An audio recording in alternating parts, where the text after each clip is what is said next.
Միացյալ Նահանգների նախագահ Դոնալդ Թրամփը հայտարարել է, որ Ռուսաստանի նախագահ Վլադիմիր Պուտինի հետ իր հեռախոսազրույցը շատ լավ է անցել։ Ռուսաստանն ու Ուկրաինան անմիջապես կսկսեն բանակցությունները հրադադարի եւ որ ավելի կարեւոր է պատերազմի դադարեցման շուրջ, ասել է Թրամփը։ Նա նաեւ նշել է, որ Հռոմի Պապ Լևոն 14-րդը հետաքրքրություն է հայտնել Վատիկանում հյուրընկալել Ռուսաստանի եւ Ուկրաինայի միջև բանակցությունները։ Թրամփը նշել է, որ Ռուսաստանի նախագահ Վլադիմիր Պուտինի հետ հեռախոսազրույցից հետո զրուցել է նաեւ Ուկրաինայի նախագահ Վոլոդիմիր Զելենսկիի եւ Եվրահանձնաժողովի նախագահի, Ֆրանսիայի նախագահի, Իտալիայի վարչապետի, Գերմանիայի կանցլերի եւ Ֆինլանդիայի նախագահի հետ եւ նրանց տեղեկացրել, որ Ռուսաստանի եւ Ուկրաինայի միջև բանակցությունները կսկսվեն անմիջապես։ Նա Պուտինի հետ 2 ժամ տևած իր զրույցն անվանել է գերազանց։ Ուկրաինայում որոշակի ժամանակահատվածով հրադադար հնարավոր է, եթե համապատասխան պայմանավորվածություններ ձեռք բերվեն։ Այս մասին լրագրողների հետ զրույցում հայտարարել է Ռուսաստանի նախագահ Վլադիմիր Պուտինը։ Մենք համաձայնության եկանք Միացյալ Նահանգների նախագահի հետ, որ Ռուսաստանը կառաջարկի եւ պատրաստ է ուկրաինական կողմի հետ գործակցել հնարավոր ապագա խաղաղության պայմանագրի վերաբերյալ հուշագրի շուրջ։ Մի շարք դիրքորոշումների սահմանմամբ, ինչպիսիք են օրինակ կարգավորման սկզբունքները, հնարավոր խաղաղության համաձայնագրի ժամկետները եւ այլն, ներառյալ որոշակի ժամանակահատվածով հնարավոր հրադադար եթե համապատասխան պայմանավորվածություններ ձեռք բերվեն, մանրամասնել է Ռուսաստանի նախագահը։ Նա նաև նշել է, որ Ուկրաինայի իրավիճակի վերաբերյալ Ռուսաստանի դիրքորոշման մեջ գլխավորը ճգնաժամի առանցքային պատճառները վերացնելն է։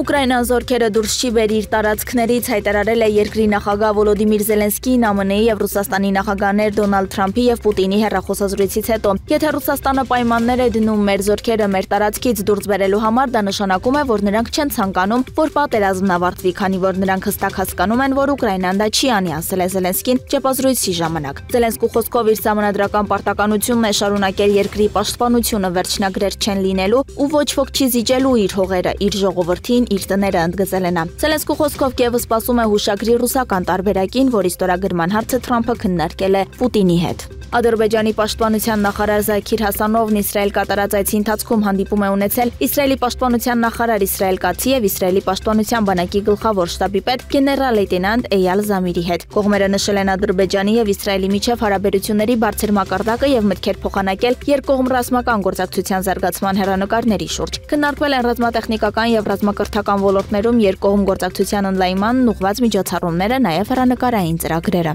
Իսրայելը պատրաստվում է ամբողջական վերահսկողություն հաստատել Գազայի հատվածի նկատմամբ, հայտարարել է Իսրայելի վարչապետ Բենյամին Նեթանյահուն։ Նրա խոսքով Գազայում մարտերը կատաղի բնույթ են կրում, սակայն իսրայելական բանակը մոտ է վերջնական խնդրի կատարմանը։ Անդրադառնալով մեղադրանքներին, թե Իսրայելի գործողությունների հետևանքով Գազայի բնակչությունը հայտնվել է զանգվածային սովի շեմին, Նեթանյահուն պնդել է, թե Համասի հանդեպ լիակատար հաղթանակը կփոխի այդ իրավիճակը։